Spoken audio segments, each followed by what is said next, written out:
बांग्लादेश को लेकर टीवी 9 की खबर पर मुहर लग गई है। जी हां, मोदी ट्रंप की मीटिंग में बांग्लादेश का मुद्दा उठा है। बांग्लादेश को लेकर पहले टीवी 9 ने आवाज उठाई, सवाल उठाया। पीएम मोदी ने ट्रंप से की बांग्लादेश को लेकर बात।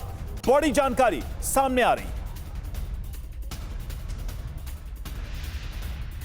प्रधानमंत्री जी, कल प्रेसिडेंट ट्रंप ने प्रेसिडेंट पुतिन से बात की है। आप दुनिया के अकेले ऐसे लीडर हैं जिन्होंने प्रेसिडेंट पुतिन से मीटिंग की है, प्रेसिडेंट जेलेंस्की से मीटिंग की है, पहले प्रेसिडेंट बाइडेन से मिले और अब प्रेसिडेंट ट्रंप से मिले। आपको लग रहा है कि जिस शांति की बात आप करते आए थे उसमें अब भारत रूस और यूक्रेन को युद्ध खत्म कराने के लिए अमेरिका के साथ मिलकर कोई नया रास्ता बना सकता है? और दूसरा, प्रेसिडेंट ट्रंप भारत आने वाले हैं, प्रेसिडेंट पुतिन भारत आने वाले हैं, तो क्या भारत भूमि से शांति का संदेश जा सकता है? And Mr. President, what you would like to say about the Bangladesh issue, because we saw and it is evident that how the deep state of United States was involved to regime change during the Biden administration. Then Mohammed Yunus made Junior Soros also. So what is your point of view about the Bangladesh? Well, there was no role for our deep state. It was this is something that the Prime Minister has been working on for a long time and has been worked on for hundreds of years, frankly. I've been reading about it. But I will leave Bangladesh to the Prime Minister. जहाँ तक रूस और Ukraine के बीच का लड़ाई का सवाल है, मुझे खुशी है कि राष्ट्रपति ट्रंप ने शांति के प्रयासों का इनिशिएटिव लेते हुए कल राष्ट्रपति पुतिन से बात की है। दुनिया का एक सोच रही है कि भारत न्यूट्रल है। भारत न्यूट्रल नहीं है। भारत का अपना पक्ष है और भारत का पक्ष है शांति। हम पहले दिन से ही, और मैंने राष्ट्रपति पुतिन को उनकी मौजूदगी में मीडिया के सामने कहा था कि ये समय युद्ध का नहीं है, और मेरा एक कन्विक्शन है कि समस्याओं का समाधान युद्ध के मैदानों में नहीं निकलता है, वो टेबल पर चर्चा करके ही निकलता है। शांति के हर प्रयास का हम समर्थन करते हैं और राष्ट्रपति ट्रंप ने जो इनिशिएटिव लिया है, मैं उनका हर सख्त समर्थन करता हूं। तो शांति की पहल में ट्रंप का समर्थन, ये प्रधानमंत्री नरेंद्र मोदी ने कहा। और हमारे साथ देखिए मेहमान भी जुड़े हुए हैं। मजदेव, पूर्व राजदूत, हमारे साथ इस वक्त जुड़े हुए हैं स्टूडियो में। अंकुश भंडारी हमारे साथ न्यूयॉर्क से जुड़े हुए हैं। लेकिन सबसे पहले मनीष के पास चलूंगा। मनीष, जिस तरीके से बांग्लादेश का सवाल आपने उठाया, डोनाल्ड ट्रंप के सामने डीप स्टेट के इन्वॉल्वमेंट का भी जिक्र किया। उन्होंने भले ही इस सवाल को एक तरीके से डीप स्टेट के इन्वॉल्वमेंट को नकार दिया हो, लेकिन भारत ने यह मुद्दा उठाया है। अब बड़ी जानकारी एमईए के माध्यम से यही आ रही है कि भारत ने बांग्लादेश और हिंदुओं पर हो रहे अत्याचार का मुद्दा उठाया है। हिंदुओं को लेकर बांग्लादेश में जो कुछ भी हो रहा है, ये ट्रंप के डोमेस्टिक पॉलिटिक्स के लिए कितना इंपॉर्टेंट है, तब जबकि एक बड़ा हिंदू वोट बैंक ट्रंप के साथ खड़ा रहा इस चुनाव में।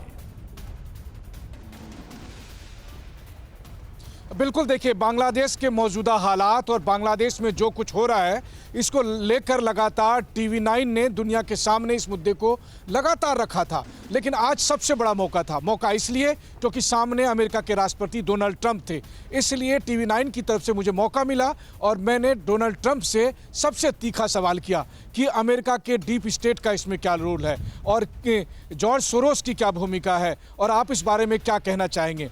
इसमें आखिरकार ट्रंप को यह कहना पड़ा कि बांग्लादेश का मुद्दा मैं प्रधानमंत्री मोदी पर छोड़ता हूं। लेकिन बात यही नहीं रुकी।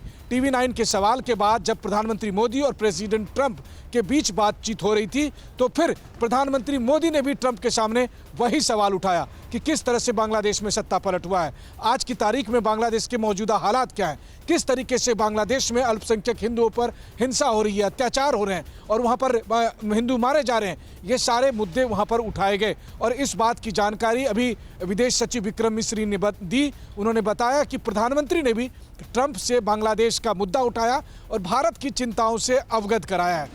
इतना ही नहीं, जब यहाँ पर सैकड़ों की संख्या में बांग्लादेशी आए व्हाइट हाउस के सामने प्रदर्शन करने के लिए, तब भी टीवी 9 की ग्लोबल कवरेज जारी थी ताकि बांग्लादेश की आवाज़ दुनिया के कानों कानों तक पहुंचे। और सबसे बड़ी बात आप ये देखिए कि उसका असर हुआ है। उसका असर ये हुआ कि अब राष्ट्रपति ट्रंप के सामने भी इस बात को लेकर जब लगातार मुद्दे उठाए गए तो उन्हें समझ में आया कि बांग्लादेश कितना गंभीर मुद्दा है और उस मामले में कैसे एक्शन लेने की जरूरत है। बिल्कुल जो टीवी9 ने कहा था, टीवी9 ने कहा था आपको कि मोदी और ट्रंप की बातचीत में बांग्लादेश का मुद्दा उठेगा और वो मुद्दा उठा। टीवी9 की खबर पर बिल्कुल मनीष, और विदेश सचिव ने लगाई मुहर। और जिस सबसे बड़ी बात जिस स्तर पे और जिस फोरम पे ये मुद्दा अब उठा है अमेरिका के सामने, भारत की अपेक्षा है कि अमेरिका की जो नई सरकार है, ट्रंप सरकार है, इस पर कोई स्टैंड ले, साफ स्पष्ट स्टैंड ले, क्योंकि भारत के लिए ये बहुत ही महत्वपूर्ण प्रश्न है। हमारे साथ देखिए तमाम मेहमान जुड़े हुए, अंकुश भंडारी, महेश सचदेव हमारे साथ जुड़े हुए हैं और साथ ही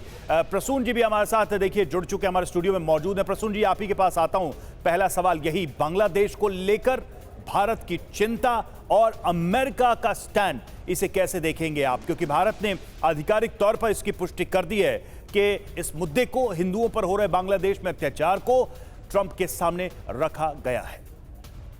जी, ये जो भी घटनाक्रम हुआ है, और खासकर मैं धन्यवाद देना चाहूँगा मनीष जी का, टीवी9 का, ये मुद्दा उठाने के लिए और ये प्रश्न पूछने के लिए। ये ना सिर्फ रीजनल पावर डिप्लोमेसी को दर्शाता है और भारत की उभरती हुई पहचान पूरे विश्व में दिखाएगा। ये जब सीधा ही प्रेसिडेंट ऑफ यूएस कह रहे हैं कि ये मामला अब प्रधानमंत्री जी के सुपुर्द कर दिया गया है, तो भारत इससे कैसे डील करता है, ना सिर्फ इस रीजन के लिए महत्वपूर्ण रहेगा पर पूरे विश्व के लिए महत्वपूर्ण रहेगा। और जो आसपास के जो हमारे नेबरिंग कंट्रीज़ है उसको भी एक ये बड़ा मैसेज गया है कि भारत अब ग्लोबल प्लेयर है और उसके साथ सिनर्जी और अलाइनमेंट सभी के लिए ज़रूरी है। जी बिल्कुल, और इस चीज को कहीं ना कहीं ट्रंप ने अपने बॉडी लैंग्वेज से लेकर अपनी बातचीत में भी रेखांकित करने की कोशिश की। अंकुश भंडारी, आप क्या कहना चाहेंगे? अमेरिका के अंदर हिंदुओं पर होने वाले अत्याचार कितना बड़ा मुद्दा है? ट्रंप के लिए कितना जरूरी है कि ग्लोबली जहां जहां भी हिंदू कम्युनिटी के खिलाफ इस तरह की चीजें होती हैं, खासकर बांग्लादेश के रेफरेंस में, ये ट्रंप सरकार के लिए महत्वपूर्ण है, गंभीर है और वो इस पर जरूर भारत की चिंताओं को देखेंगे, समझेंगे, भारत को समर्थन देंगे? देखिए, इलेक्शन से पहले प्रेसिडेंट ट्रंप ने ही ट्वीट किया था और उन्होंने सरेआम कहा था कि भाई जो बांग्लादेश में माइनॉरिटीज के ऊपर अटैक हो रहे हैं, स्पेशली हिंदूज के ऊपर, that's a big concern for him. और अभी यूएस एड का जो जेफ बेजोस और ये डॉज ने किया है, उसमें अभी अभी वेट एंड वॉच, क्योंकि उसमें काफी पता चलेगा। जैसे अभी आया कि जॉर्ज सोरोस को almost, if I am not wrong, $200 million दिए गए थे।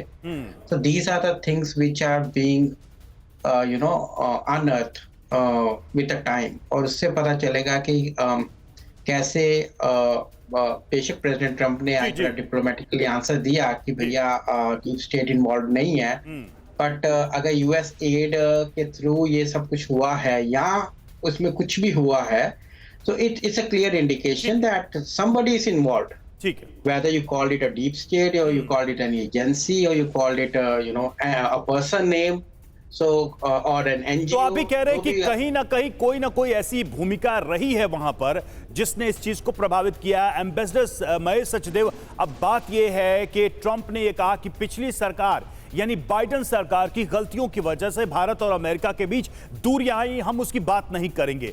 शेख हसीना जब अपनी जान बचाकर भागती हैं और भारत आती हैं, भारत उनको शरण देता है उस वक्त के लिए, और वो अमेरिका जाने की कोशिश करती है। मुझे याद है शेख हसीना के बेटे ने भी इस बात का जिक्र किया था, लेकिन तब की सरकार ने उन्हें अमेरिका में जगह नहीं दी, रोका। क्या इसे भी गलती के तौर पे देखा जाएगा? और क्या अब इस स्टैंड में पहला कदम उठाकर ट्रंप कोई संदेश दे सकते हैं कि भाई शेख हसीना के लिए दरवाजे खोले जाएं, क्योंकि उनकी वैध सरकार को अवैध तरीके से बांग्लादेश में हटा दिया गया, उनकी जान को खतरा था? ये एक थ्योरेटिकल सवाल है जी, और मेरे ख्याल से जिस तरह से परिस्थितियां बदली हैं उसमें इस सवाल का महत्व बढ़ता तो है, पर इसकी व्यवहारिकता पर थोड़ा सा सोच विचार करने की ज़रूरत होगी।